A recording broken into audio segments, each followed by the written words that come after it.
ಮಾಜಿ ಸಚಿವ Janardhana ರೆಡ್ಡಿಗೆ big relief. Telangana ಹೈಕೋರ್ಟ್ನಿಂದ ಷರತ್ತುಬದ್ಧ ಜಾಮೀನು ಅನ್ನುವಂಥ ಮಾಹಿತಿ ಲಭ್ಯವಾಗ್ತಾ ಇದೆ. ತೆಲಂಗಾಣ ಹೈಕೋರ್ಟ್ನಲ್ಲಿ ಅಂದರೆ ನಾಂಪಲ್ಲಿ ಕೋರ್ಟ್ ನೀಡಿದ ತೀರ್ಪಿಗೆ ತಡೆಯಾಜ್ಞೆಯನ್ನ ನೀಡಲಾಗಿದೆ. ಸಿಬಿಐ ಕೋರ್ಟ್ ವಿಧಿಸಿದ್ದ ಶಿಕ್ಷೆಗೆ ತಡೆಯಾಜ್ಞೆ ಲಭ್ಯವಾಗಿದೆ. ಈ ಮೂಲಕ ಒಂದು ರಿಲೀಫ್ ಜನಾರ್ದನ ರೆಡ್ಡಿಗೆ ಲಭ್ಯವಾಗಿದೆ. ತೆಲಂಗಾಣ ಹೈಕೋರ್ಟ್ನಿಂದ ಷರತ್ತುಬದ್ಧ ಜಾಮೀನು ಲಭ್ಯ. ಮಾಜಿ ಸಚಿವ ಜನಾರ್ದನ್ ರೆಡ್ಡಿಗೆ ಬಿಗ್ ರಿಲೀಸ್. ಒಂದು ರೀತಿ ಗಂಗಾವತಿಯ ಹಾಲಿ ಶಾಸಕ ಜನಾರ್ದನ ರೆಡ್ಡಿ ನಿರಾಳರಾಗಿದ್ದಾರೆ ಅಂತ ಹೇಳಿದ್ರೆ ತಪ್ಪಾಗೋದಿಲ್ಲ. ಜನಾರ್ದನ ರೆಡ್ಡಿಗೆ ಸಂಬಂಧಪಟ್ಟಂತಹ ಒಂದಷ್ಟು ಅಪ್ಡೇಟ್ಸ್ ಅನ್ನು ನೋಡ್ತಾ ಹೋಗೋಣ. ಮಾಜಿ ಸಚಿವ ಜನಾರ್ದನ ರೆಡ್ಡಿಗೆ ಸಿಕ್ಕಿರುವಂತಹ ನಿರಾಳತೆ ಇದು. ತೆಲಂಗಾಣ ಹೈಕೋರ್ಟ್ನಿಂದ ಷರತ್ತುಬದ್ಧ ಜಾಮೀನು. ಸಿಬಿಐ ಕೋರ್ಟ್ ವಿಧಿಸಿದ್ದ ಆ ಶಿಕ್ಷೆಗೆ ತಡೆಯಾಜ್ಞೆ ಲಭ್ಯವಾಗಿದೆ. ನಾಂಪಲ್ಲಿ ಕೋರ್ಟ್ ನೀಡಿದ ತೀರ್ಪಿಗೆ ತಡೆಯಾಜ್ಞೆಯನ್ನು ಈ ನ್ಯಾಯಾಲಯದಲ್ಲಿ ನೀಡಲಾಗಿದೆ. ತೆಲಂಗಾಣ ಹೈಕೋರ್ಟ್ನಲ್ಲಿ ನೀಡಿದಂಥ ತೀರ್ಪಿಗೆ ತಡೆಯಾಜ್ಞೆಯನ್ನು ನೀಡಲಾಗಿದೆ. ಇದರಿಂದ ಗಂಗಾವತಿ ಹಾಲಿ ಶಾಸಕ ಜನಾರ್ದನ ರೆಡ್ಡಿ ನಿರಾಳ. ಅಕ್ರಮ ಗಣಿಗಾರಿಕೆ ಹಿನ್ನೆಲೆಯಲ್ಲಿ ಜೈಲು ಪಾಲಾಗಿದ್ದ ಮಾಜಿ ಸಚಿವ ಜನಾರ್ದನ ರೆಡ್ಡಿಗೆ ಈ ಮೂಲಕ ಒಂದು ರಿಲೀಫ್ ಲಭ್ಯವಾಗಿದೆ. ನಾಳೆ ಅಥವಾ ನಾಡಿದ್ದು ಜೈಲಿನಿಂದ ಬಿಡುಗಡೆಯಾಗುವಂತಹ ಸಾಧ್ಯತೆ ಇದೆ. ಸಹಜವಾಗಿ ಜನಾರ್ದನ ರೆಡ್ಡಿ ಫಾಲೋವರ್ಸ್ ಯಾರಿದ್ದಾರೆ ಅವರಲ್ಲಿ ಒಂದು ರೀತಿ ಸಂತೋಷದ ವಾತಾವರಣ ನಿರ್ಮಾಣವಾಗಿದೆ. ಬಿಟ್ಟು ಬಿಡದೆ ಕಾಡ್ತಾ ಇದೆ ಜನಾರ್ದನ ರೆಡ್ಡಿಯವರನ್ನ ಈ ಗಣಿಗಾರಿಕೆಯ ಪ್ರಕರಣ. ಇದಕ್ಕೆ ಸಂಬಂಧಪಟ್ಟಂತೆ ಸಿಕ್ಕಿರುವಂತಹ ಮೇಜರ್ ಅಪ್ಡೇಟ್ ಇದು. ಕಾನೂನಿನ ಕುಣಿಕೆಯಿಂದ ಯಾರೂ ಕೂಡ ತಪ್ಪಿಸಿಕೊಳ್ಳೋದಕ್ಕೆ ಸಾಧ್ಯ ಇಲ್ಲ ಅನ್ನೋದಕ್ಕೆ ಈ ಜನಾರ್ದನ ರೆಡ್ಡಿ ಕೇಸ್ ಕೂಡ ಒಂದು ಸ್ಪಷ್ಟ ನಿದರ್ಶನ ಅಂತ ಹೇಳಿದ್ರೆ ತಪ್ಪಾಗೋದಿಲ್ಲ. ಸೊ ಇದಕ್ಕೆ ಸಂಬಂಧಪಟ್ಟಂಥ ಒಂದಷ್ಟು ಅಪ್ಡೇಟ್ಸನ್ನು ನಾವು ನೋಡ್ತಾ ಹೋಗೋದಾದರೆ ನೋಡಿ, ಈಗಾಗಲೇ ನ್ಯಾಯಾಲಯದಿಂದ ಇದ್ದಂತಹ ಆದೇಶಕ್ಕೆ ಸಂಬಂಧಪಟ್ಟಂತೆ ತಡೆಯಾಜ್ಞೆ ಲಭ್ಯವಾಗಿದೆ.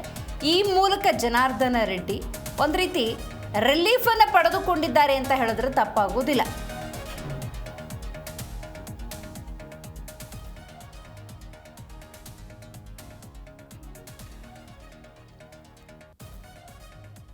ನೋಡಿ, ರಾಜ್ಯ ರಾಜಕಾರಣದಲ್ಲಿ ಗಾಲಿ ಜನಾರ್ದನ್ ರೆಡ್ಡಿ ಹೆಸರು ಆಗಾಗ ಮುನ್ನೆಲೆಗೆ ಬರ್ತಾನೆ ಇರುತ್ತೆ. ಕಾರಣ ಏನು ಅಂತ ನೋಡೋದಾದರೆ ಅದೇ ಅಕ್ರಮ ಗಣಿಗಾರಿಕೆಗೆ ಸಂಬಂಧಪಟ್ಟಂತಹ ಕಾನೂನಾತ್ಮಕ ಹೋರಾಟಗಳು.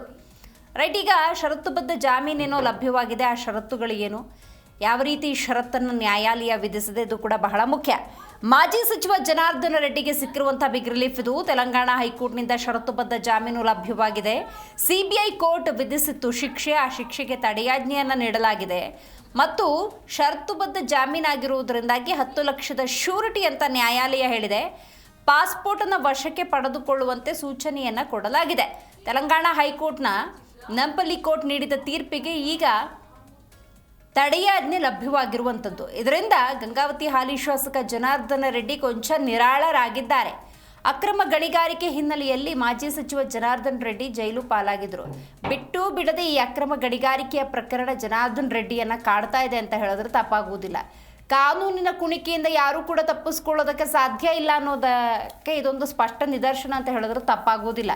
ನಾಳೆ ಅಥವಾ ನಾಡಿದ್ದು ಜೈಲಿನಿಂದ ಬಿಡುಗಡೆಯಾಗುವಂಥ ಸಾಧ್ಯತೆ ಇದೆ ಅಂತ ಕೂಡ ಹೇಳಲಾಗ್ತಾ ಇದೆ.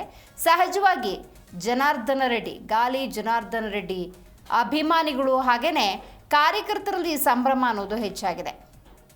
ರೈಟ್, ಈ ಬಗ್ಗೆ ಹೆಚ್ಚಿನ ಡೀಟೇಲ್ಸನ್ನು ನಮ್ಮ ಪ್ರತಿನಿಧಿ ಭವ್ಯ ನೀಡ್ತಾರೆ. ಭವ್ಯ, ಮಾಜಿ ಸಚಿವ ಜನಾರ್ದನ ರೆಡ್ಡಿ ಇವರಿಗೆ ಬಿಗ್ ರಿಲೀಫ್ ಈ ಕೋರ್ಟ್ನ ಆದೇಶ ಅಂತ ಹೇಳಿದ್ರೆ ತಪ್ಪಾಗೋದಿಲ್ಲ. ಆದರೆ ಷರತ್ತುಬದ್ಧ ಜಾಮೀನು ಯಾವೆಲ್ಲ ಪ್ರಮುಖ ಅಂಶಗಳನ್ನು ಇಲ್ಲಿ ಉಲ್ಲೇಖ ಮಾಡಲಾಗಿದೆ. ಸೊ ಇದರಿಂದ ಒಂದು ಕಂಪ್ಲೀಟ್ ರಿಲೀಫ್ ಅನ್ಕೋಬೋದಾ, ಇದನ್ನು ತಾತ್ಕಾಲಿಕ ರಿಲೀಫ್ ಅನ್ಕೋಬೋದಾ ಭವ್ಯ? ಎಸ್ಪಿಡಿಯ ಮಾಜಿ ಶಾಸಕ ಗಾಲಿ ಜನಾರ್ದನ್ ರೆಡ್ಡಿಗೆ ಬಿಗ್ ರಿಲೀಫ್ ಅಂತಾನೆ ಹೇಳ್ಬೋದು. ತೆಲಂಗಾಣ ಹೈಕೋರ್ಟ್ ನಲ್ಲಿ ಜನಾರ್ದನ್ ರೆಡ್ಡಿಗೆ ರಿಲೀಫ್ ಸಿಕ್ಕಿರುವಂತದ್ದು. ಅಂದ್ರೆ ಸಿಬಿಐ ಕೋರ್ಟ್ ವಿಧಿಸಿದ ಶಿಕ್ಷೆಯನ್ನ ಸದ್ಯ ತೆಲಂಗಾಣದ ಹೈಕೋರ್ಟ್ ಒಂದು ಈ ಆದೇಶವನ್ನು ಕೊಟ್ಟಿದೆ.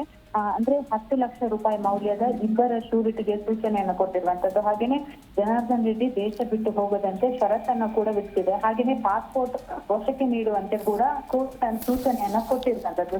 ಪರಪ್ಪನಾಗಾರ ಜೈಲಿನಲ್ಲಿ ಜನಾರ್ದನ್ ರೆಡ್ಡಿ ಇರುವಂತದ್ದು.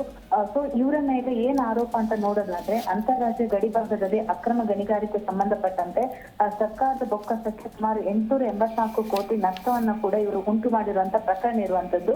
ಸೊ ಇವರು ಗಂಗಾವತಿ ಶಾಸಕ ಜಿ ಜನಾರ್ದನ್ ರೆಡ್ಡಿ ಹಾಗೆ ಇತರೆ ಮೂವರನ್ನ ಹೈದರಾಬಾದ್ನ ಸಿಬಿಐ ವಿಶೇಷ ನ್ಯಾಯಾಲಯ ದೋಷಿ ಅಂತ ತೀರ್ಪನ್ನ ಕೂಡ ಕೊಟ್ಟಿತ್ತು.